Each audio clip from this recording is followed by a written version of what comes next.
Tere tulemast siis kõigile meie viimasele tänasele sihukesele Talksi formaadile.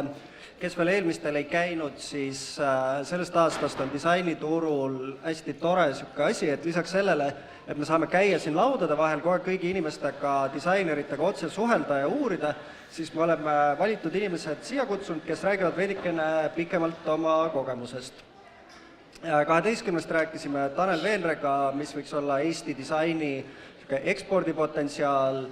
Kella 1 rääkisime väga olulisel teemal Stella Runneliga ehk siis ringmajandus, kuidas kogu tegelikult sihuke disain, tootmine pikemas perspektiivis on jätkusuutlik ja seal jõudsime väga olulise pointini, et mida rohkem me suudame tarbida tegelikult kohalikke asju, seda parem on see meile endile, seda parem on see planeedile. Ja kui kohalikust rääkida, siis viimaseks talksiks on minu kõrvale tulnud Piibe, kes on Säsi selle aasta Eesti parim noor disainer ja kelle täpsustab kohe mind seda. Ja just see kohalik on siin oluline, et Piibel on õnnestunud teha väga äge kohalik asi, mida tarbida. Aga alustaks võib-olla sellega täiesti algusest, et noor disainer, kuidas sa üldse tulid selle mõtte peale, et disainiga tegelema hakata, mis on nagu sellised esimesed sammud olid lapsepõlvest, kuskilt, kuidas praktiliselt see käis?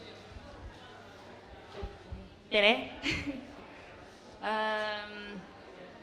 Ma teadsin alati, et ma tahan tegeleda kunstiga, aga konkreetselt millega ma ei teadnud, et ma juba lapsena tegelikult õmblesin ja kudusin ja kõike sellist käsitöö asja tegin. Ja mul oli kogu aeg selline sisetunne, et ma tahan tegeleda nahaga, et mulle hästi meeldis nahk materjalina. Et ma arvan, et see on ka see, miks ma teen täna seda, mida ma teen. Et sellest oli see materjali põhine otsus. Et ma läksin Eesti Kunstiakadeemiasse õppima nahakunsti ja teadmata, mida ma konkreetselt tahan teha, et ma lihtsalt läksin vooluga kaasa ja vaatasin, et ma ei tea, mis maailm ette söödab. Ja kuidagi õpingute käigus juhtus nii, et sellel ajal, kui ma õppisin, siis tekkis võimalus osa võtta erinevatest Jalatsi projektidest. Et kõige esimene Jalatsi projekt oli Kaspar Paasiga, et me tegime käsitöö kinga, ma mäletan, et see oli hästi raske, käed olid aeg-ajalt verised, aga see oli selline hästi äge kogemus, et kui sa lõpuks saad selle kinga valmis kinga kujul, et siis see tunne või see emotsioon sellest oli päris suur ja tugev. Ja siis peale seda kuidagi ma käisin praktikal ja lõppkokkuvõttes mul läbisin 8 erinevat Jalatsi projekti.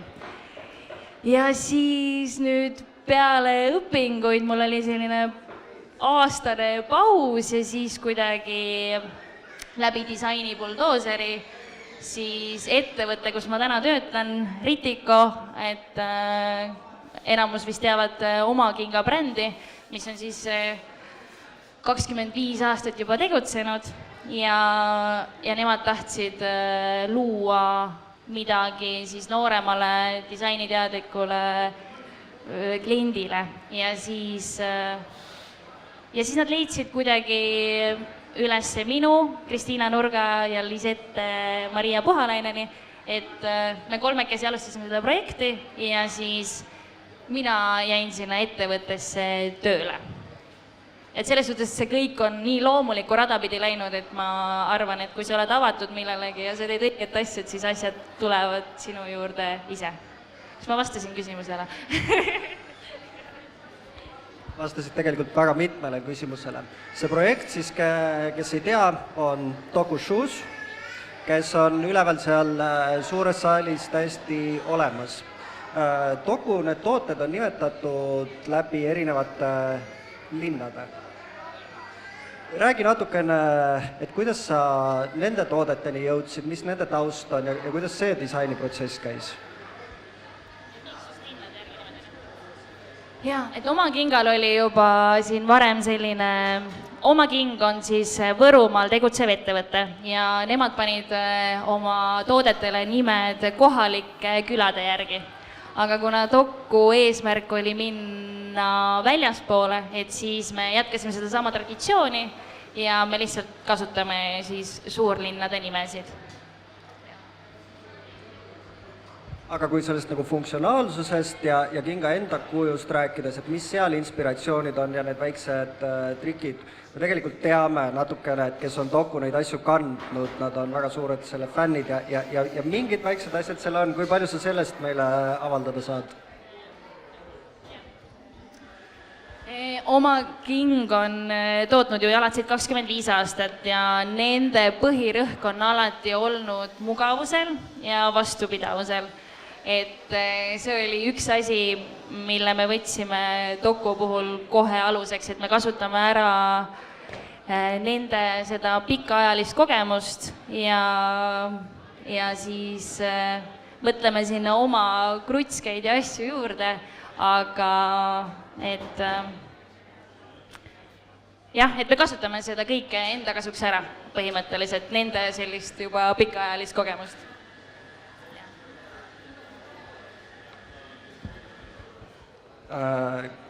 Mis on Eesti turul veel tegelikult teised brändid, mis on sulle kuidagi korda lähevad, mida sa ise jälgid, ise fännad, ise tarbid?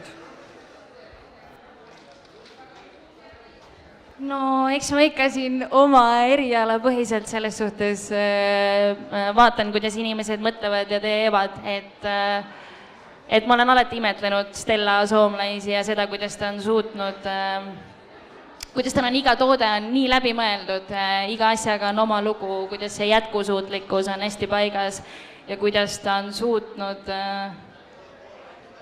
põhimõtteliselt üksinda alustades midagi nii suurt luua ja et kuidas tal on juba päris suur ettevõte, kus töötavad väga paljud minu enda eriala lõpetanud inimesed. Et sellest, et tema on mulle selline mingis mõttes suunaja, et kuna jah, et sealt see inspiratsioon sellele läbimõtlevusele, et ta selles suhtes hästi inspireerib. Miks ma seda küsin ja kuhu ma sellega tasakesi suunan, on see, et Doku on ka väga palju ekspordile suunatud ja tegelikult Stella ja Tanel ka enne siin kergelt mainisid, et me liigume kogu aeg rohkem nagu rahvusvahelisele turule. Et mis nagu sinu kui niisuguse noore disaineri jaoks on Eesti disaini eripära ja mis võiks meid nagu võrreldes teiste kohtadega eristada?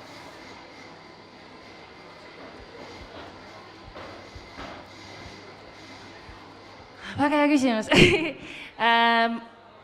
Meil on alati olnud see lugu või praegu on, et me tahaksime olla nagu Skandinaavia, et me tahame, et meie disainikeel on hästi lihtne ja hästi stiilipuhas ja me teame, kuidas meie toode on toodetud. Et mulle hästi meeldib see, et me olemegi võtnud sealt Skandinaavias sellist minimalistlikku joont, aga ma suunaksin kohal, et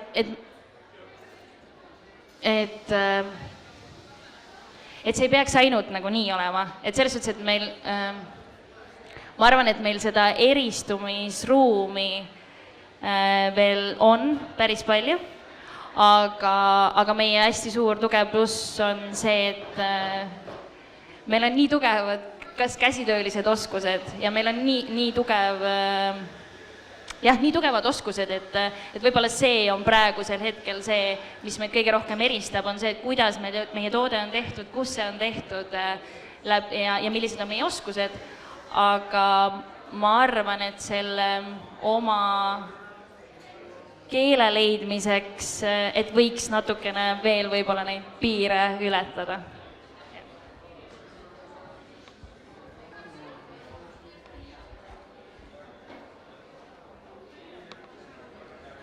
Tuli endal väike paus korraks sisse.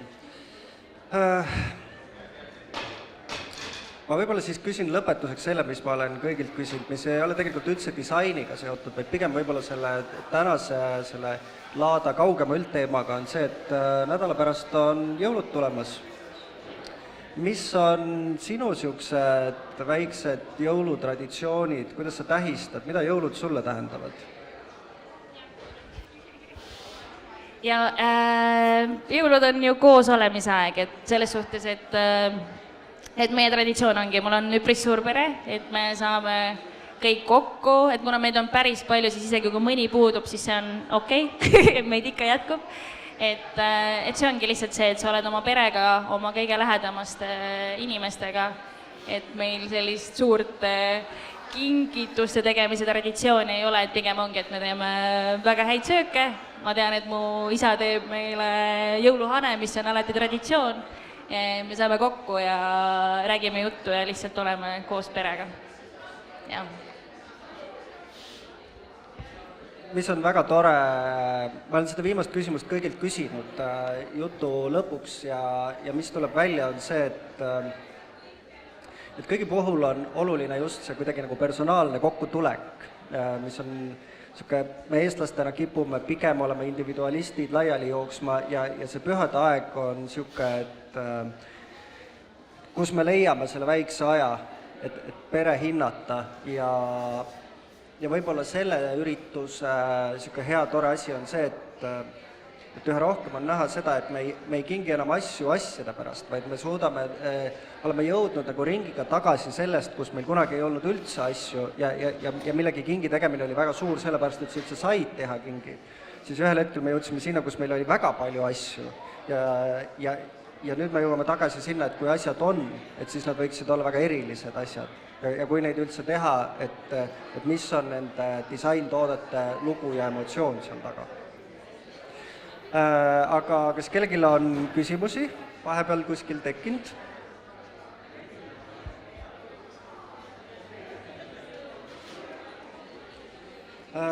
Kui mitte, siis aitäh osalemast sellel esimesel katseformaadil sellest vestlusest. Kõik nad olid omamoodi väga toredad ja siirad. Kes tahab piibetoodetega tutvuda, siis üleval suures saalis, vasakul ääres, soovitan, ise kannan ka, väga kihvtid. Aitäh ja kõigile head turgu!